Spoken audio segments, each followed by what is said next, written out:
Okay, so we shall be discussing today. We shall be discussing the design of electrical machine, and today we might discuss the design of a induction motor. Okay, transformer design. We have done a lot of questions on that, and today we shall try to do some questions on uh, induction motor. Right. So today we will discuss the design of induction motor. Okay, so let us move towards the whiteboard.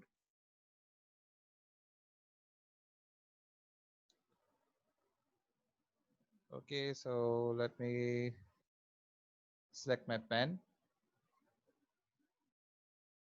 Let us discuss about the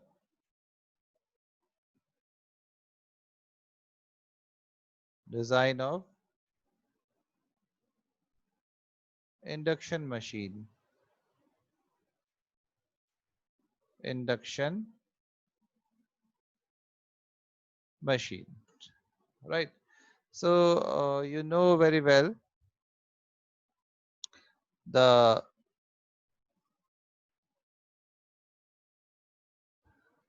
mechanism of an induction machine, and basically the induction machines are used as a motor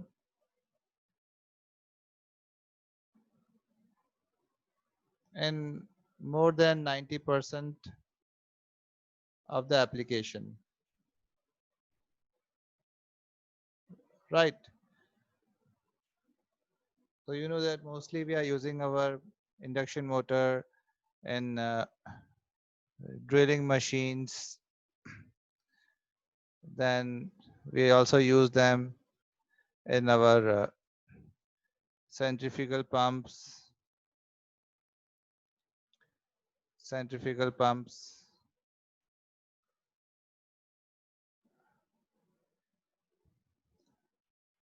right? Uh, are you not able to hear my voice? Can you listen to my voice now? You can just reply me into the chat box. Maybe some network problem is there from your side. Yeah, so right. So so you can at least listen to my voice now. Okay. So basically we use our induction motors in the drilling machines, centrifugal pumps, which are basically used in yeah, you can just pause your video, right? Because if you are turning on your video, then lot of bandwidth will be consumed.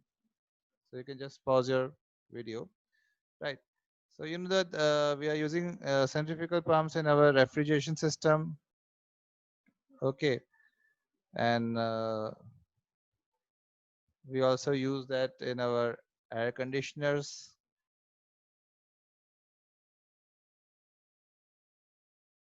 okay. Then we use our induction motor in our water pumps. Okay, so there are lots of application of induction machines, and the basic classification of induction motors are squirrel gauge. Okay, squirrel gauge and the wound rotor. Okay, squirrel gauge and the wound rotor. Yeah, you can just submit your roll numbers after the class or in the end of the class. Doesn't matter. Okay, so squirrel cage and wound rotors are the two basic classification of the induction motor, and they have certain advantages as compared to each other. So if we talk about our squirrel cage, so these are cheap and they have no slip rings,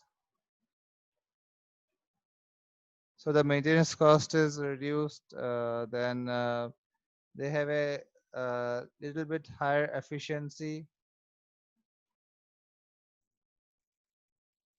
Okay, and they have a smaller overhang leakage of flux. Right. So there are some advantages we can see, and it has a better space factor also.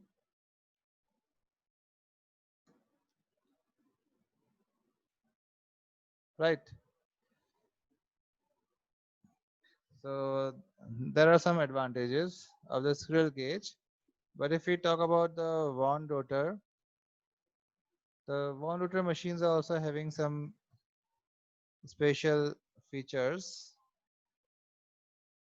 For a Vaughan rotor machine, you know that we can increase the starting torque by adding external resistance. By adding external resistance.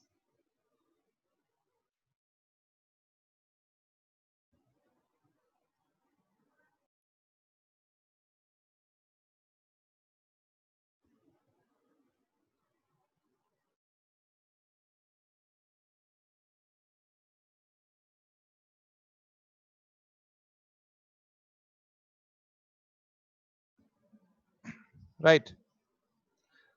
So some features are there. Now let's move to the derivation of the output equation. Okay. So if we want to derive the output equation of an induction machine.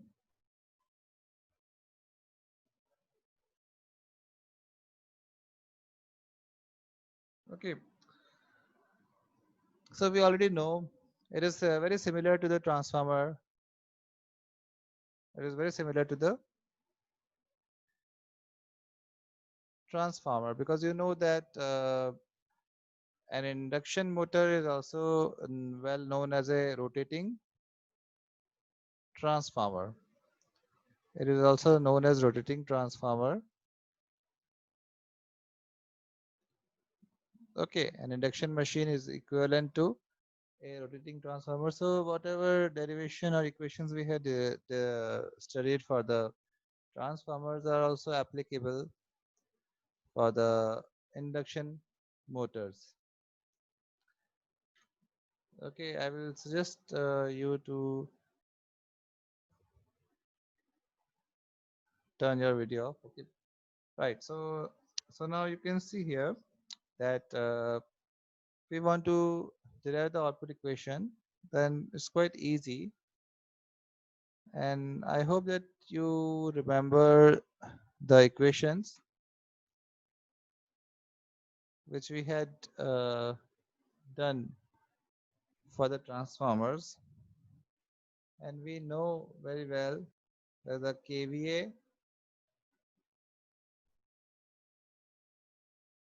KVA input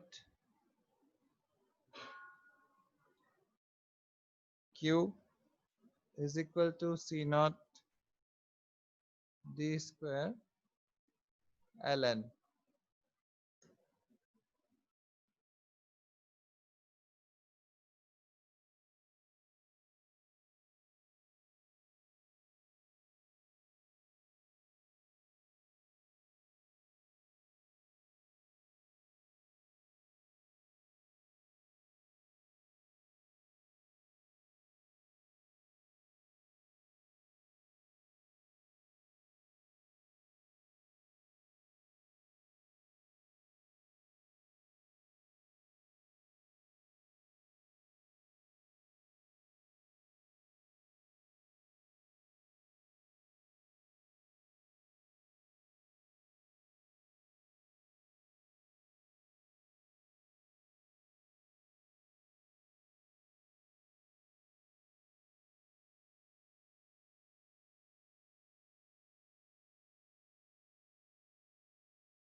Okay, so we know that the kVA input Q is equal to C naught D square ln, where C naught is called the output coefficient.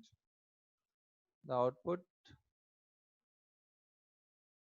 coefficient C naught is basically equal to 1.1 into kW BAV AC into 10 power minus 3, and we know that T square L, from the first chapter we had derived this equation, D square L is equal to Q divided by C naught NS. Okay, so we know that our kVA input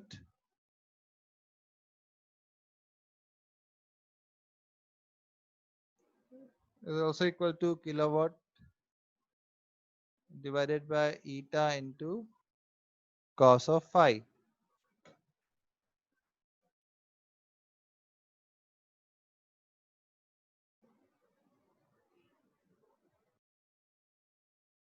Okay, kVA input is equal to kilowatt divided by eta into cos of phi.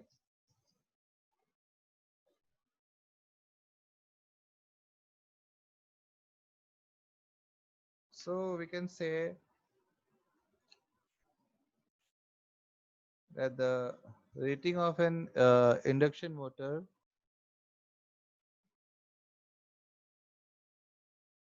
rating of an induction motor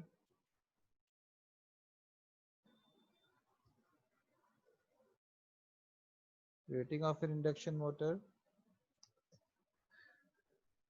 given by Q is equal to horsepower into 0.746 divided by eta into cos of phi. Okay,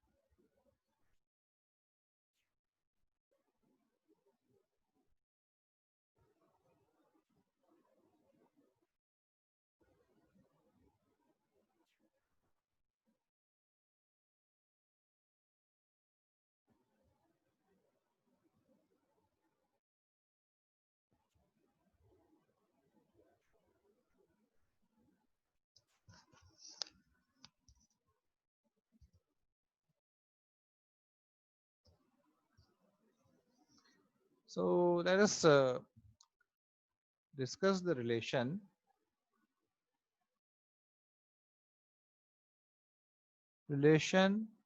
between average flux density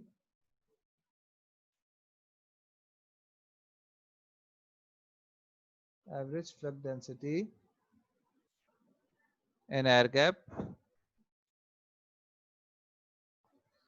and the different parameters, like first is our power factor. Okay, so if we want to uh, make our power factor higher or at a near unity, if we want to make our power factor near to unity, then we have to make our flux density as small as possible. Okay, otherwise what will happen that the power factor will deteriorate and it will not be near to unity, right? So this is the one point you should keep in mind. And then the second point is that iron loss.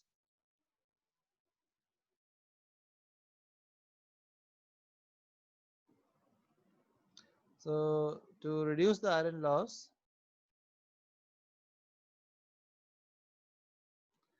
we have to reduce the air gap.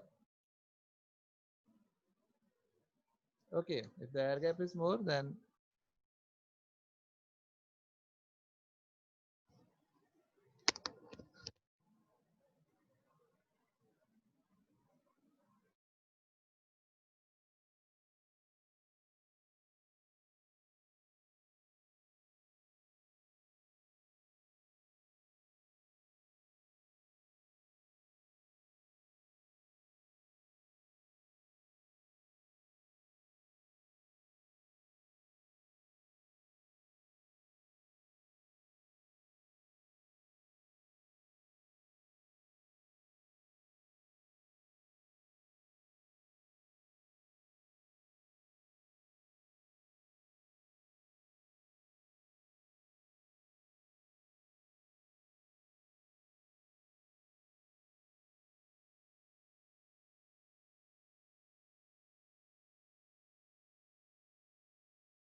okay, right. So I hope you can see the screen.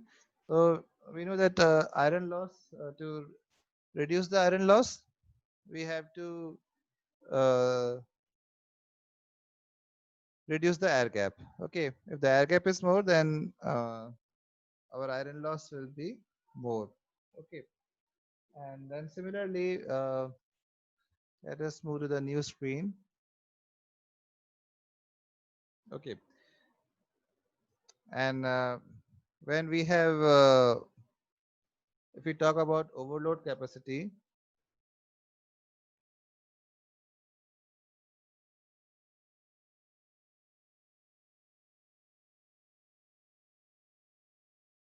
Okay, so in case of overload capacity, we have to just uh, make the air gap optimum.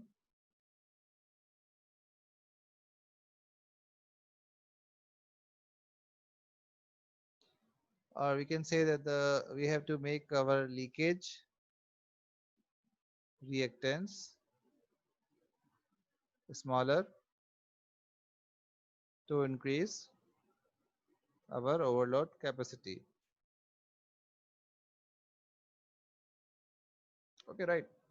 So these are the basically different parameters, and we can just note down that for a 50 hertz machine,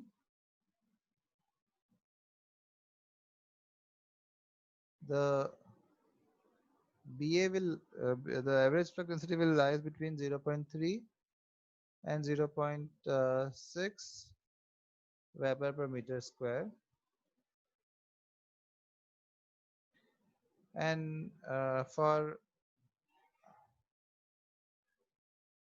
higher side we can also equate our flux density is equal to 0.65 Weber per meter square. Okay,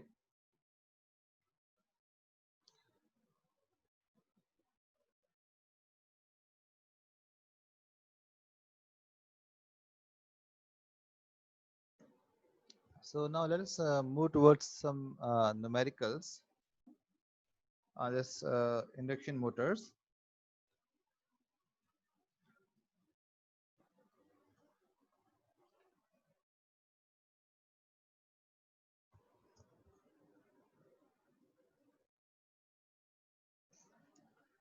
So let us do one question.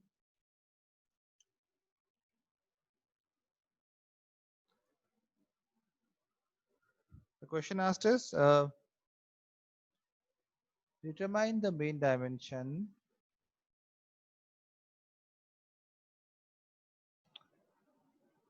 determine the main dimensions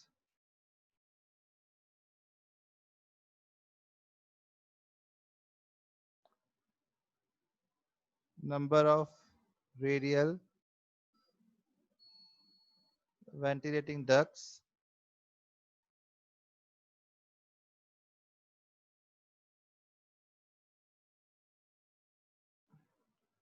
number of stators,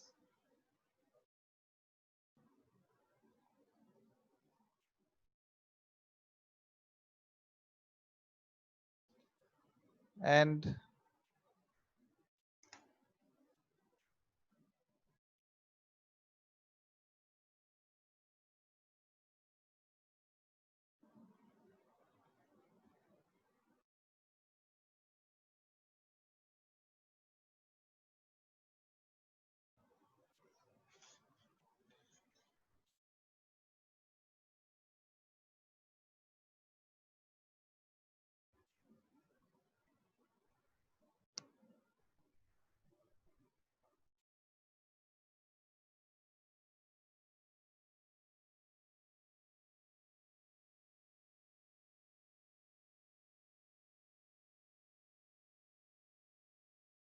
okay, determine the main dimension, number of radial ventilating ducts, number of stator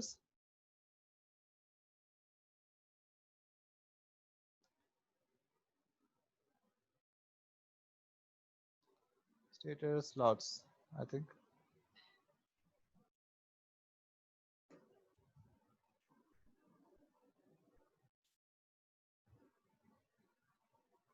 Yeah, we know that there is a uh, internet problem, but let us try to do the class as many students can join. It doesn't matter. Okay, I might be repeating this class also in my coming lecture, so it doesn't matter. Nothing will be missed. Okay.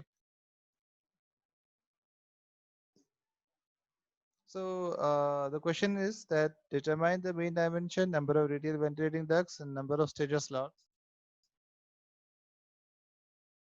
and the number of turns. and the number of turns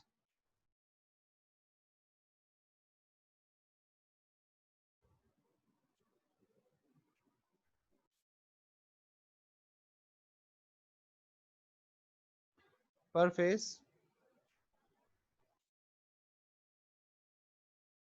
of a 3.7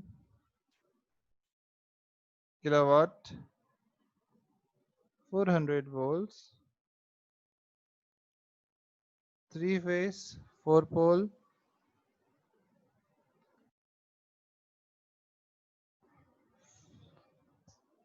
5 hertz squirrel gauge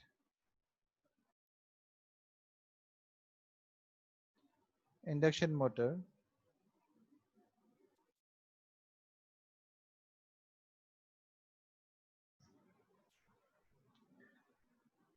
to be started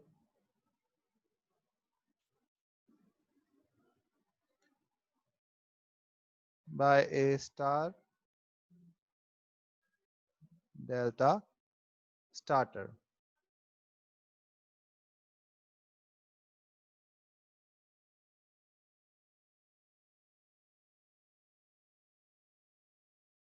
Work out the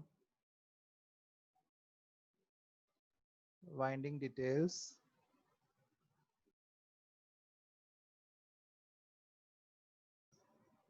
Okay, and then they are asking that we have to assume some quantities. So we can assume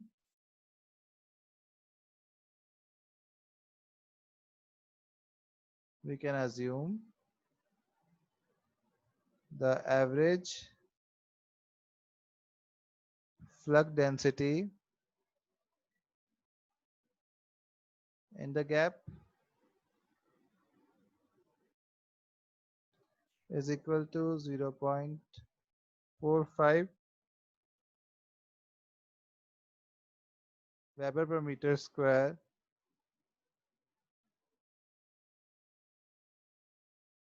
and then we have the ampere conductors per meter, which is equal to 23,000, and then we have the efficiency equal to 0.85, and then we have the power factor equal to 0.84, and then we have the machines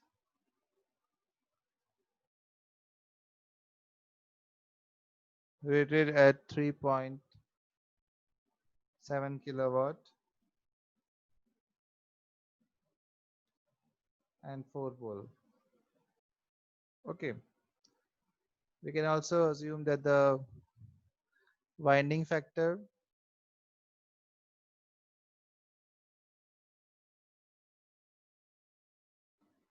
is equal to 0.95 and stacking factor is equal to 0.9, right? So you can just take the snapshot of the screen. Okay, and then we shall move towards the new board.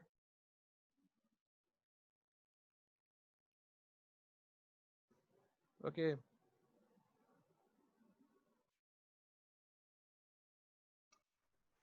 okay, so this is the numerical which we will try to solve. I don't think we can solve this numerical completely today because it's a quite lengthy numerical, but yeah, we will try to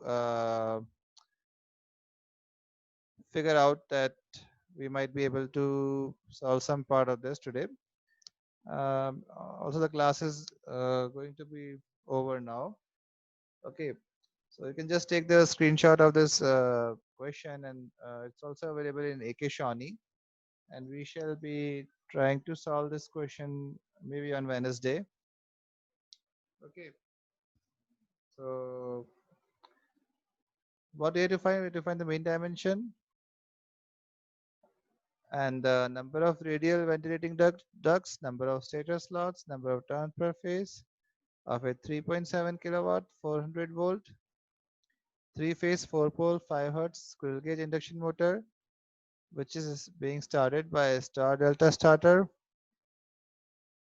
And we have to assume some quantities like plug density in the gap is equal to 0.45 ampere per meter square, ampere conductors per meter equal to 23,000, efficiency equal to 0.85, power factor equal to 0.84, and the rating of the machine is 3.7 kilowatt 4 pole, and the winding factor is 0.95, the starting factor is 0.9, right?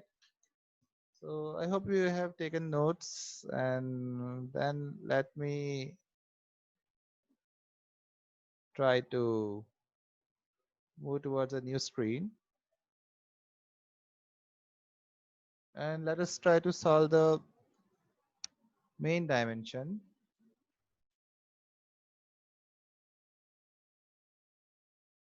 Okay, so for the main dimension, we have kVA input Q is equal to, we know that is equal to kW by eta cos phi, that is equal to 3.7 divided by 0.85 into 0.84, that is equal to 5.18, right?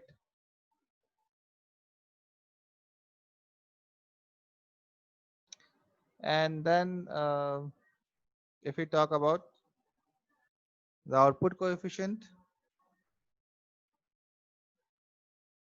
then the output coefficient will be given as C naught equal to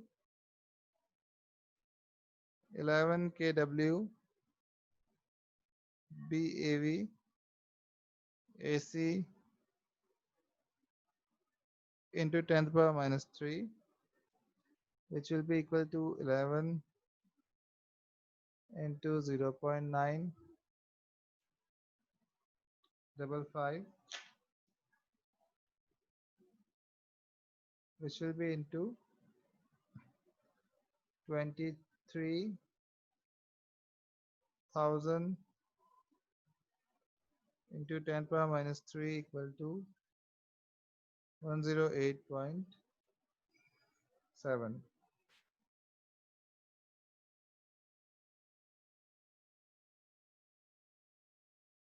And we can have our synchronous speed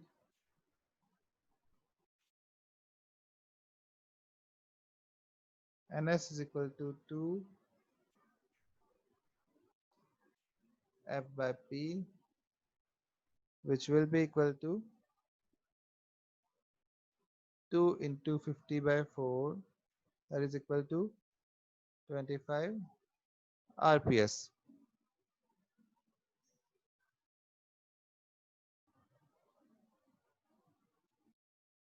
Okay, so this is all for today, and we will try to solve this complete numerical in the coming class. Okay, so thank you so much, dear students,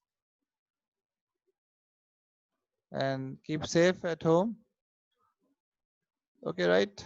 So you can join your next class, which is the link will be shared in your group. Okay, so thank you so much.